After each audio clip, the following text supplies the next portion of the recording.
ನೋಡಿ, ಮರಣಶಾಸನವನ್ನು ಕೊಟ್ಟಿರ್ತಕ್ಕಂಥ ಕಾವೇರಿ ಪ್ರಾಧಿಕಾರ ಮತ್ತು ಪ್ರಾಧಿಕಾರ ನಿರ್ವಹಣಾ ಮಂಡಳಿ ಏನಿದ್ದಾವೆ ಅದು ಕರ್ನಾಟಕದ ಜನತೆಯ ಇವತ್ತವರೆಗೂ ಯಾವತ್ತೂ ಸಹ ನಮ್ಮ ಪರವಾಗಿ ಅವ್ರು ಮಾತಾಡಿಲ್ಲ. ಇದುವರೆಗೂ ಏನಪ್ಪ ಅಂತಂದರೆ ತಮಿಳುನಾಡಿಗೆ ಎಷ್ಟು ನೀರು ಬಿಡಬೇಕು ಅಂತ ಮಾತ್ರನೇ ಲೆಕ್ಕ ಕೇಳ್ತಾ ಇದ್ದಾರೆ ವಿನ ನಮ್ಮ ಪಾಲು ಏನು, ಕರ್ನಾಟಕದ ಪಾಲು ಏನು, ಯಾಕೆ ಬಳಸ್ಕೊಂಡಿಲ್ಲ, ಇನ್ನೂ ನಿಮ್ಮ ಪಾಲು ಹಾಗೆ ಉಳ್ಕೊಂಡಿದೆ, ನೀವು ಬಳಸ್ಕೊಂಡು ಆದಮೇಲೆ ಮಿಕ್ಕಿದಿನ ಬಿಡಿ ತಮಿಳುನಾಡಿಗೆ ಅಂತ ಯಾರು ಹೇಳ್ತಾಯಿಲ್ಲ. ಅವ್ರ ಪಾಲು ಬಿಡಿ, ಅವ್ರ ಪಾಲು ಬಿಡಿ. ಯಾಕಂತಂದರೆ ಅವರು ನಾವು ಬಿಟ್ಟಕ್ಕಂಥ ನೀರನ್ನ ಸಮುದ್ರದ ಪಾಲು ಮಾಡ್ತಾ ಇದ್ದಾರೆ. ಅವರು ಸಮುದ್ರದ ಪಾಲು ಮಾಡಿ ಅವರು ಅಣೆಕಟ್ಟನ್ನು ಕಟ್ಕೊಳ್ಳಿ ಅಂತ ಕಟ್ಕೊಳ್ತಾ ಇಲ್ಲ. ನಾವು ಅಣೆಕಟ್ಟು ಕಟ್ಕೊಳ್ತೀವಿ ಅಂತ ಹೇಳಿದ್ರೆ ನಮ್ಗೆ ಕಟ್ಕೊಳಕ್ ಬಿಡ್ತಾ ಇಲ್ಲ. ಇದು ಒಂದು ರೀತಿ ದ್ವಂದ್ವ ನಿಲುವು ಅವ್ರದ್ದು.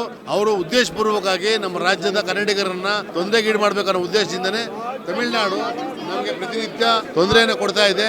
ಕೇಂದ್ರ ಸರ್ಕಾರ ಸಹ ನಮ್ಮ ಜೊತೆ ಸ್ಪಂದಿಸ್ತಾ ಇಲ್ಲ. ಹಾಗಾಗಿ ಒಂದು ಕಡೆ ಬಿಜೆಪಿ ಪಕ್ಷ ಕೇಂದ್ರದಲ್ಲಿದೆ, ಕರ್ನಾಟಕದಲ್ಲಿ ಕಾಂಗ್ರೆಸ್ ಇದೆ. ಹಾಗಾಗಿ ಇವ್ರೇನೇ ಅಂತ ಹೇಳಿದ್ರೆ ಇವ್ರ ಮೇಲೆ ಅವ್ರು ಕೆರಚಿರ್ತಾರೆ, ಅವ್ರ ಮೇಲೆ ಇವ್ರು ಕೆರಚಿರ್ತಾರೆ. ಆದರೆ ಸಾರ್ವಜನಿಕರು ನೊಂದು ನೀರಿಗೆ ಆಕಾರ ಬರುವಂಥ ಪರಿಸ್ಥಿತಿ ಬರುತ್ತೆ. ಹಾಗಾಗಿ ದಯಮಾಡಿ ಕೇಂದ್ರ ಸರ್ಕಾರವೂ ಸಹ ಇದರ ಮಧ್ಯಪ್ರವೇಶ ಮಾಡಬೇಕು. ಲೋಕಸಭಾ ಸದಸ್ಯರು ಹೋಗಿ ಕೇಂದ್ರದ ಮೇಲೆ ಒತ್ತಡ ತರಬೇಕಂತ ಮನವಿ ಮಾಡ್ತೀನಿ.